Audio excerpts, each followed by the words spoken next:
I personally loved the most recent Nintendo Direct.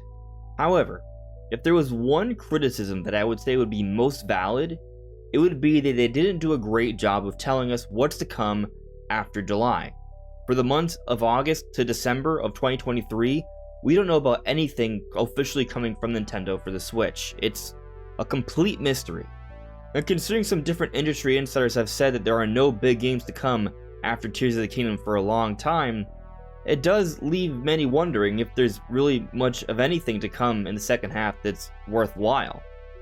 But also considering the consistent release schedule we've seen for Nintendo Switch throughout this entire generation, I find it hard to believe that there will be no good games for the rest of the year.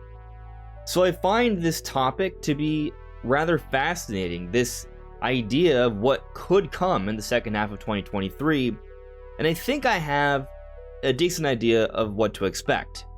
And that's what we're talking about today.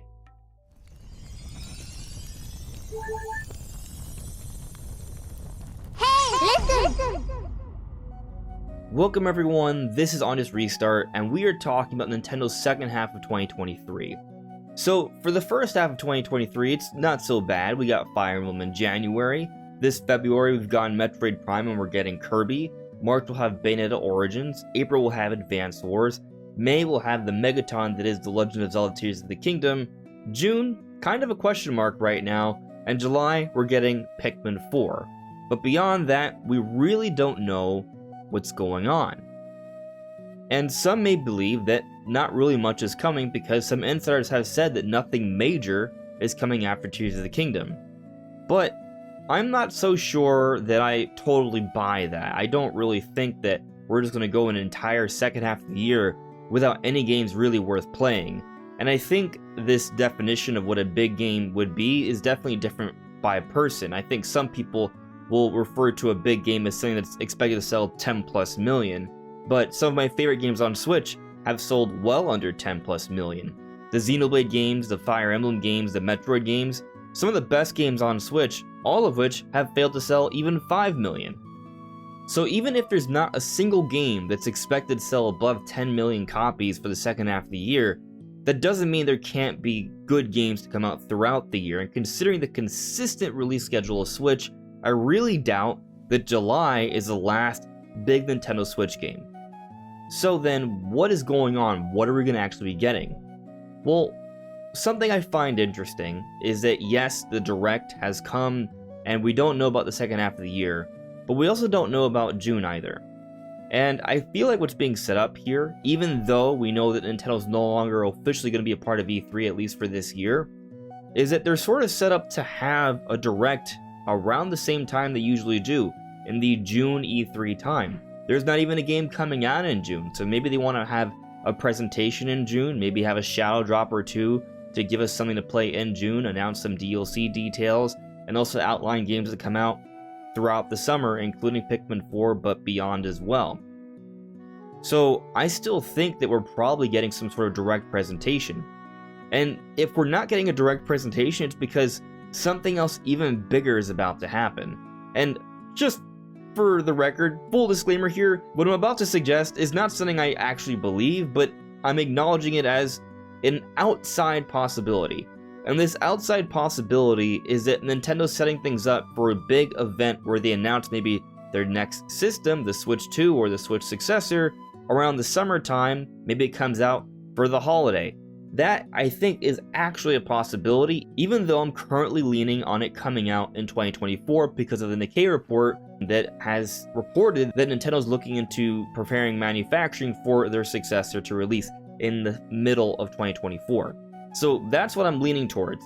But this entire empty second half of the year is quite intriguing. Like, what is going on there? What is their plan? Because things are a little different. We're usually not this far into the year with basically no knowledge about what's to come in the second half. But there's something that I think we should specify here. We don't have a good knowledge of full-on new games that are going to be coming out in the second half of the year, but we do know about a lot of DLC.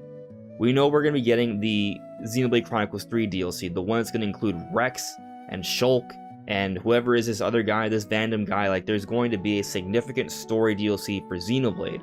and also one for Splatoon as well, and also one for Fire Emblem, and also one for Mario Rabbids. And we're expecting a Pokemon Scarlet and Violet expansion pass for this year as well that will likely be announced next week. And Tears of the Kingdom, there's a good chance that has DLC too. So there's a lot of major Nintendo games that could have significant DLC updates that will keep us entertained throughout the second half of the year. Nintendo may be banking on some of them. Going back to Xenoblade, when we had the Xenoblade Chronicles 2 DLC, its story expansion had its own physical release. You could play that as its own individual game, and it's still a pretty decent RPG on its own. I mean, it's about as long as a Pokemon game, if not a little bit longer depending on how you play it. So just factoring the DLC alone, there's actually a decent amount of Nintendo content coming out in the second half. But do I think Nintendo can just get by with just DLC? Absolutely not. No, I do not. I think there's still gotta be like 4 or 5 more Nintendo published titles to come out in the second half of the year. So then, what kinds of games could we expect to come out? So let's talk about this. Shortly before the Direct happened, and I was in between this subject for a while, so if you saw some videos where I talked about the possibility and others where I didn't, well, it's because I wasn't sure. But my very final predictions video, I said I did not expect a Mario or Donkey Kong announcement at the Direct. And the reason why I ultimately fell on this thinking, even though I was definitely back and forth for a few months there, is because I felt that they would be focusing entirely on the Mario movie before they move on to other things that could be boosted by the Mario movie. And that would be a Mario game, maybe a Donkey Kong game, things like that. So they weren't announced during the Direct. But that doesn't mean we can't get them in the second half of the year. Right now, Nintendo's focusing a lot of their marketing on the Mario movie, and then once that comes out, come June time, not too far removed from the release of the Mario movie in April, they will likely have another presentation, as we just discussed, and in there they're going to have some surprises. Tears of the Kingdom will also have a release as well. They're going to have something to excite us, and potentially it could be a brand new Mario game. Now, we were just talking about the possibility of a Switch 2, and even though I don't think it's for sure coming out this year, I think more likely next year at this point, there's gotta be a new Mario game for that system. So maybe this next big 3D Mario doesn't come out this year and it comes out in 2024. But why can't we maybe get a 2D Mario? Or maybe some sort of Mario spin-off, something new, maybe something we haven't thought of before. That's an option. And if not that, what about Donkey Kong? Donkey Kong has been rumored for quite some time as well. We believe that to be true, to be legitimate. It's simply a matter of time. So maybe this second half of the year, it's Donkey Kong's turn. That is also a possibility there. But going back to the idea of a spin-off, we are expecting some Pokemon spin-offs to be announced fairly soon too. Maybe Detective Pikachu, which we know has been in development for a very long time. Maybe a new mystery dungeon. These are some spin-offs that could release at some point this year. But also there's been a lot of talk that there would be a lot of remasters, and we've already seen a few. Kirby's Return to Dreamland Deluxe is coming out later this week. Metroid Prime Remaster, the physical edition, came out today, and it came out digitally during the Direct, and that was a quick, immediate announcement that we did not really see coming so soon. So there could be some other crazy shadow drops later this year. And with that in mind, it is rumored that Metroid Prime 2 and 3 could be on the way. Potentially we could get those at some point this year as well, and that will definitely help to bolster up Nintendo's lineup. But while we're at it, if it is the case that Nintendo's new system is coming out next year, and this year is meant to be more as a wind-down year, the second half of 2023 could even see other releases that we've been sort of waiting on throughout the entire Switch era for. For example, Twilight Princess and Wind Waker HD. Now, you might think it would be strange for these games to come out just a few months after Tears of the Kingdom, but hear me out here. I think we're either getting DLC for Tears of the Kingdom in the second half of this year, or Twilight Princess and Wind Waker HD. And the reason I'm considering this as a possibility is because I can see a scenario where we don't see DLC for Tears of the Kingdom come out in the second half, so maybe they have these other Zelda remasters come out instead, especially if the Switch era is ending soon. So the reason why I think they might not have DLC for Tears of the Kingdom in the second half of this year is because I think they may take a little while longer to work on the DLC, take more time with it, and save it to hype up a better version of Tears of the Kingdom alongside Nintendo's next system. Because Tears of the Kingdom took an extremely long time to make. So we are a long time away before we get a dedicated Zelda for Nintendo's next system. So they're going to do some things to kind of have something Zelda that is significant for the next system. So I'm not saying that we won't get the DLC for the Switch as well. I think it would be like a cross-gen sort of thing. But the DLC will have some sort of significant expansion, like an adventure, something that will be extensive, something like what we've seen with other major adventure games like Horizon, for example, or even Xenoblade. But they won't announce this until next year with the next system. And in the meanwhile, we'll have maybe these Zelda remasters to tide us over. That, I think, is a possibility. I'm not going to bank on it, but it is something I think is worth bringing up here as a few of many possibilities that could happen. But continuing on here, there are some other rumored games. For example, Kid Icarus Uprising, that's been rumored for some time as well. Sakurai even suggested it recently, so maybe that's in the cards. I don't know if it's coming out this year, but maybe, and if not, early next year. So, like, I definitely think that there's a good chance that this could help to fill up the lineup. And then there's also F-Zero, which is rumored from the same places that told us about Metroid Prime Remaster. So I definitely think that's real, and I definitely think it's coming out this year. But there's something else I'm going to throw out here. And I don't necessarily believe this, but I'm putting it out there because it's, I think, a valid part of the conversation.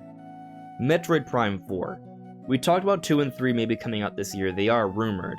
But there is another school of thought that instead of getting 2 and 3, Nintendo's using Prime Remaster to be a bit of an appetizer to open up the beginning part of the year, considering that they just shadow dropped it randomly in February, that they may have Prime 4 saved as their big holiday release in the second half. And this would be a great opportunity to give Metroid Prime 4 the spotlight, because there won't be any Zelda in the second half of the year, there won't be a mainline Mario because they're saving that for the next big system, and this will be a grand opportunity for Metroid Prime 4 to take advantage of the Switch effect and be like that premier, brand new, ground up internal Nintendo project that's been hyped up for years. So, while I am doubtful that we're getting Prime 4 this year, if it is ready, I think that might actually work out really well for the Metroid series in terms of sales, and that is definitely something Nintendo probably is considering. So if that's in the cards, I think it's definitely at least worth the conversation.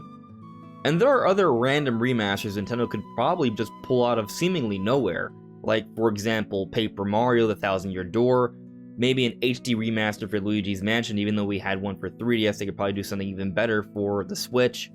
I also forgot to mention that there's actually another Fire Emblem game that is rumored that's a remake, but that probably won't come out till next year, because we did just get Fire Emblem Engage. But anyways, when you consider all these things, there's really a lot of options still for how Nintendo could fill up the second half of the year. So between a few Pokemon spin-offs, maybe a release of Twilight Princess or Wind Waker, or Prime 2 and Prime 3, Kid Icarus, F-Zero, maybe Donkey Kong, maybe Mario, maybe Metroid Prime 4, all of the DLC, there are a lot of options here, and when we only really need like 4 or 5 releases to sort of fill up the second half, I think things will probably work out fairly well. But what do you guys think? What do you think will actually come out in the second half of the year? Is it some of the things I've mentioned or something else altogether? Let me know in the comments below. Anyways, everyone, this is Andres Restart. Thank you so much for listening and watching, and I'll see you all really soon. Take care.